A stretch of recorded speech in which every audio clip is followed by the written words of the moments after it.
नमस्कार छात्रों, आज मैं आपको यहाँ कक्षा 9वीं विषय हिंदी, इस विषय हिंदी में 9वां जो पाठ है उसका नाम है मेरे पिताजी और ये है पूरक पठन है। तो छात्रों,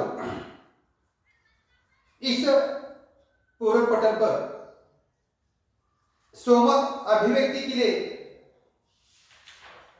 कैसे प्रश्न पूछा जाता है और उसका उत्तर कैसे लिखना चाहिए, इसके बारे में मैं आपको यहां जानकारी देता हूं। तो छात्रों, प्रश्न ऐसा है, समय की पाबंदी विषय पर अपने विचार लिखिए। तो इस प्रश्न का उत्तर कैसे लिखना चाहिए? समय की पाबंदी अर्थात समय पर या समय से पहले ही किसी काम को पूरा कर देना। समय का पाबंद होना किसी व्यक्ति की वह विशेषता होती है जो उसे प्रत्येक कार्य को समय पर पूरा करने की प्रेरणा देती है। यह विशेषता सफलता के सबसे बड़े रहस्यों में से एक है। समय का पाबंद व्यक्ति अनुशासित जीवन जीता है और यह उन व्यक्ति को सफलता के उच्च शिखर पर ले जाता है। विद्यार्थियों के लिए समय का पाबंद होना अति आवश्यक है। यह अवस्था आदत निर्माण की अवस्था है।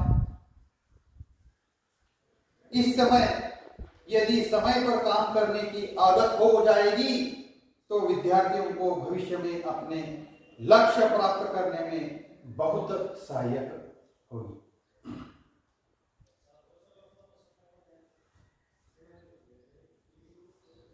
सोमक अभिव्यक्ति के लिए और एक प्रश्न कैसे पूछा जाता है, इसके बारे में मैं आपको जानकारी देता हूं। प्रश्न ऐसा है, धार्मिक संस्कार व्यक्ति अपने परिवार से ही प्राप्त करता है। विषय पर अपने विचार लिखिए। तो छात्रों, इस प्रश्न का उत्तर कैसे लिखना चाहिए? किसी भी व्यक्ति की पहचान उसके संस्कारों से होती है। संस्कार केवल बोलने, सुनने अथवा प्रवचन से नहीं सीखे जाते हैं, बल्कि घर के वातावरण में सीखे जाते हैं।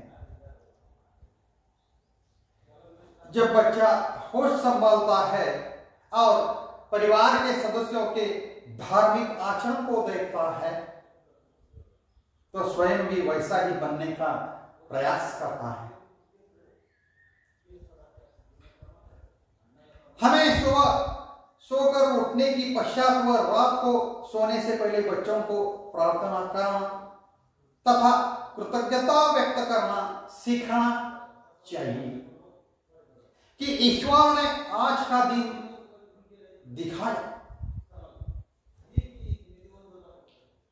स्नान आदि के उपरांत भगवान को नमस्कार करना, भोजन से पूर्व प्रार्थना करना सीखना चाहिए। इसका मतलब है प्रत्येक बात ईश्वर की कृपा से ही हुई है, ऐसे बच्चों के मन पर अंकित करना चाहिए।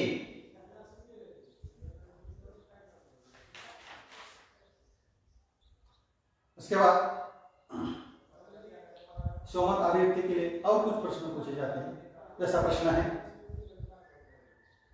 संयुक्त परिवार संबंधी अपने विचार लगभग 6 से 8 पंक्तियों में लिखिए।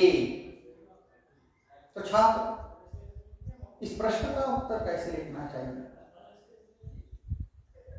भारतीय संस्कृति में प्राचीन काल से संयुक्त परिवार की परंपरा है।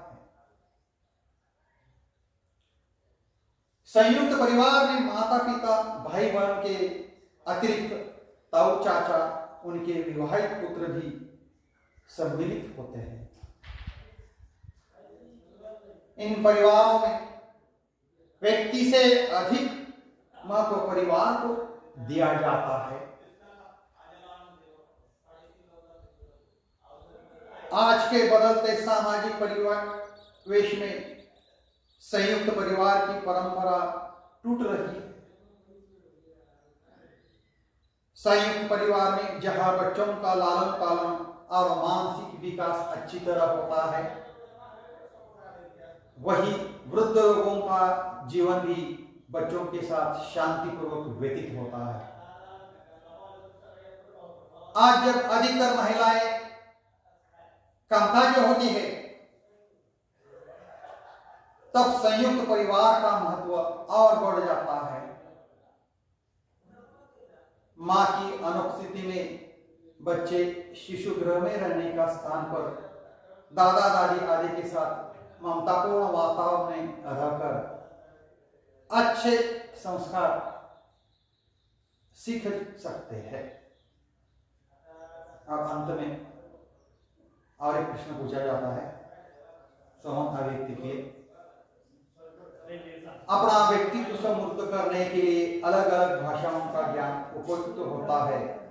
इस विषय पर अपने विचार लिखिए।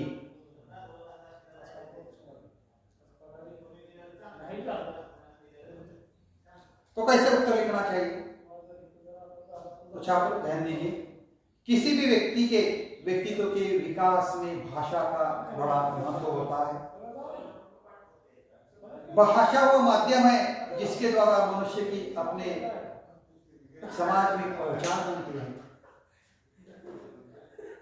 अलग अलग भाषाओं का ज्ञान होने से हमें अलग अलग मानव समाजों की संस्कृति के बारे में जान सकते हैं।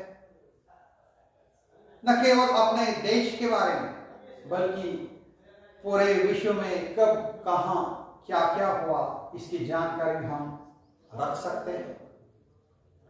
उन देशों के साहित्य के माध्यम से उनके इतिहास, धर्म, संस्कृति आदि के बारे में जान सकते हैं। विभिन्न क्षेत्रों का समुचित ज्ञान व्यक्ति के अंदर आत्मविश्वास बढ़ाता है। इसी तरह से इस पाठ पर आए हुए स्वमत अभिव्यक्ति के लिए कैसे प्रश्न पूछे जाते हैं और उसका उत्तर कैसे लिखना चाहिए, इसके बारे में मैंने आपको यहाँ जानकारी दी है।